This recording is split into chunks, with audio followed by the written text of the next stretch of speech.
you call it a simulation, and there's other ways to describe it, but we all feel there is a grid. And as you say, when we move through these layers of frequency and come higher up, it is my belief that this grid, this simulation, will dissolve. And I don't know how, but it will dissolve, and we will actually experience what you might call prime reality, whatever that is. And as you say, infinity in all of its glory and beauty. So today, people are become, through their spiritual practices, but also through their practical deeds every day.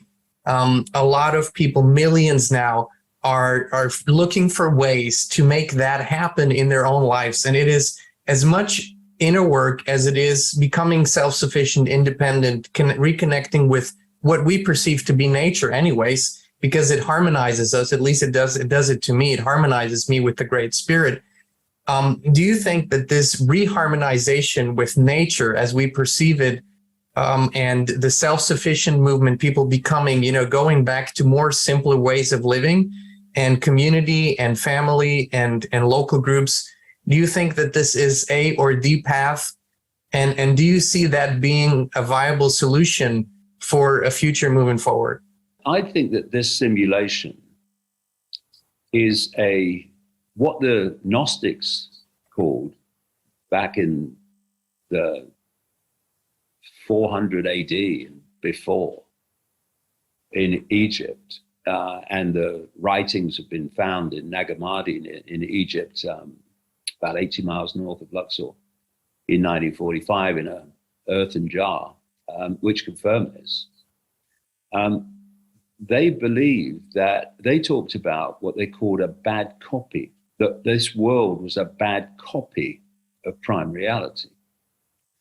And when you read those texts and bring them into the current world, the modern world, they were describing a simulation. That's what they were describing. And so for me, this is what has basically happened. You have a prime reality, or let's put it another way. You have a website. You take a copy of the website. Now you've got a copy of the original website. The original website goes on existing as it always has, in the form that it always has. But now you have a copy, and you can start changing it. You can start changing it so it becomes less and less like the original website. And what I feel, having looked at this in so much detail over so long, is that a copy of prime reality was taken. It's like a digital copy, imagine that. And so prime reality continues to exist, and in a much more higher frequency, high dimensional way. But this is, or was originally, a copy of it. And what they're doing is they're changing the copy. This is why they're changing the atmosphere. They're changing everything more and more. And so sometimes when people have near-death experiences, they say that they experience an earth which is kind of like this one, but totally different. All the colors are more vibrant. People are happy. People are joyous. And so I do think that what's happened is that a simulated copy of prime reality, not the entirety of prime reality, but just one section of it, has been overlaid, and that humans have been tuned into it. So the manipulation of the human form has tuned us in to the bad copy. And it literally is, going back to what I said earlier, symbolically, well, very close to literally, they have manipulated us to put a headset on for a virtual reality game.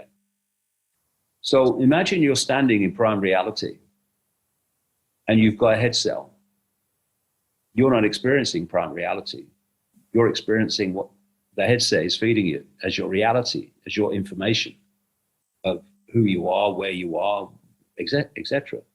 That's what's happening, because this This simulation is not, it's not a physical construct.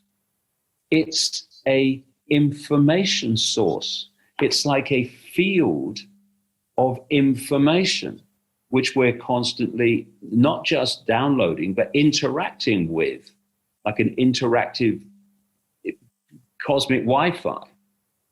And so if you go through your whole life with a headset on and never take it off, then the headset information becomes your reality. That's basically what's happening. And the body, the five senses, what we, touch, see, etc., is an expression of the simulation. It's designed to interact with the simulation. And so the simulation seems so real to us because we're actually in a, quote, body that is part of the simulation. And so the answer is to go from the body to consciousness, which is potentially beyond the simulation. And so when you do, you start tapping in to prime reality, which is feeding you a different reality to simulated reality. You know, imagine if a mind was in a Wi-Fi field and the Wi-Fi field was feeding it its reality. That's basically what's going on. And we're decoding that reality from waveform, which is what the field is, the simulation field, through the five senses. The five senses take waveform information. They turn it into electrical information, which is fed to the brain, and then the brain decodes that through various parts of the brain that specialize in sight and hearing and taste, smell, etc.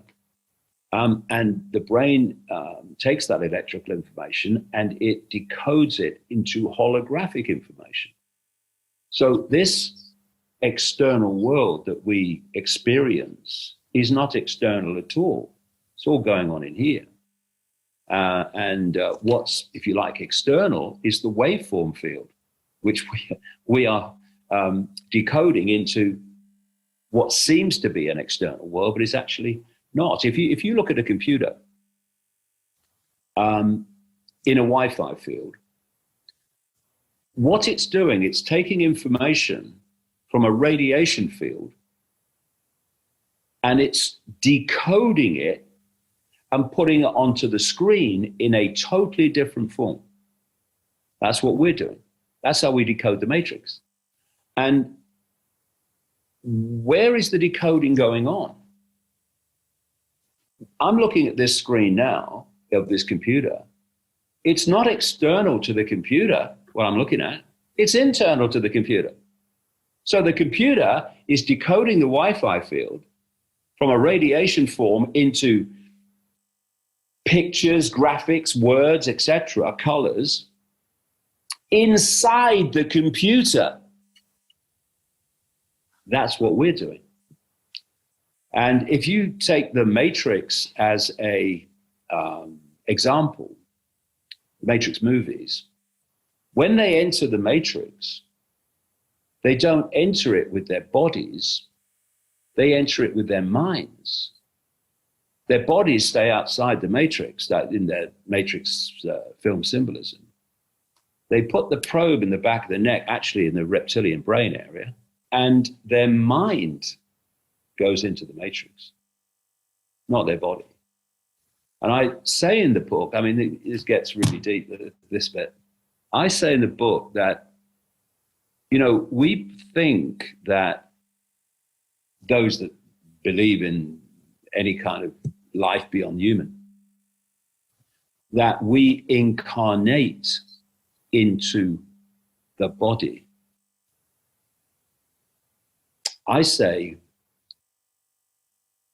the mind is not in the body is in the mind. It's all mind.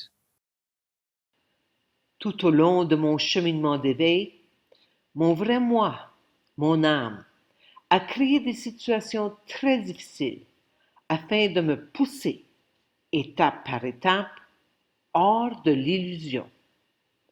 La seule façon d'avancer est de sortir du jeu, de l'illusion, du triangle de l'enfer.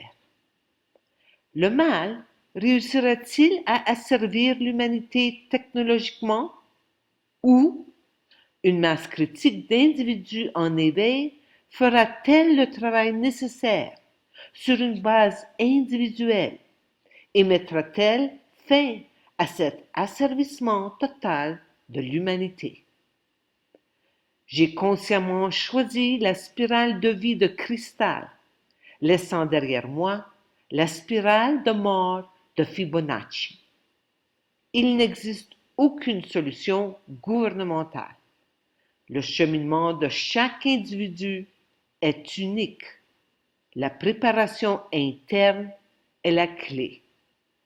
Je dois me souvenir de qui je suis et ensuite comprendre que diable je suis venu faire sur cette terre. J'inclus les liens vers ma vidéo « Je suis hors de la matrice ». Je peux être contacté par mon email à divine.infinite.love8@gmail.com. Amour infini. De l'esclavage du millénaire à la souveraineté individuelle. En Orient, au XXe siècle, Sri Aurobindo et la mère ont découvert et ancré dans l'atmosphère terrestre la conscience de vérité, la conscience supramentale. Une fois bien ancrée, la nouvelle conscience était prête à passer à l'étape suivante, sa vulgarisation et sa propagation. Alors émergea en Occident, au XXIe siècle, Personocratia, le pouvoir de se gouverner de la personne souveraine. Le yoga intégral de Sri Aurobindo va au-delà de la libération individuelle et entreprend une transformation collective sur Terre. Sri Aurobindo a synthétisé les idées orientales et occidentales de l'évolution et a déclaré avec audace que les humains sont des êtres de transition, qu'ils ne sont pas définitifs, que l'évolution continue et que les humains seront dépassés. C'est l'avenir qui attend l'humanité. Il s'agit d'une aventure de conscience sans précédent sur Terre. Après le décès de Sri Aurobindo, la mère poursuivit leur travail et le 29 février 1956, elle amena dans l'atmosphère terrestre la conscience supramentale sur Terre. Un seul regard sincère sur la situation mondiale actuelle suffit à nous convaincre qu'elle a atteint un point de non-retour. L'humanité se dirige vers une impasse monumentale. Cessons de répéter de vieux modes de fonctionnement inefficaces et souffrants. Le moment est venu de rêver très fort à la prochaine étape, la nouvelle espèce divine, et de modifier notre façon d'être et d'agir en conséquence. Notre destin nous appartient. À nous de choisir et de créer le paradis sur Terre. Sri Aurobindo et la mère m'ont permis d'accepter que Homo sapiens est une espèce transitoire et que le divin en moi, âme, et en toute chose, esprit, manifeste actuellement la condition idéale sur Terre pour la création d'un nouvel être divin. Nous sommes au milieu de cette période charnière où l'ancien monde est encore apparent, alors que la nouvelle matière divine grandit au sein de nos corps mêmes. Je suis hors du jeu, comme Truman dans le film The Truman Show, je tire ma révérence et je laisse le monde de l'illusion, cette simulation informatique à laquelle j'ai donné l'autorité de gérer ma vie. Je sors du théâtre où j'ai joué maintes et maintes fois les rôles de disciple, parent, dentiste, entrepreneur, citoyen. Aujourd'hui, je me consacre pleinement et sans limite à diffuser la souveraineté individuelle, la conscience de vérité que j'éprouve depuis 22 ans. Amour infini.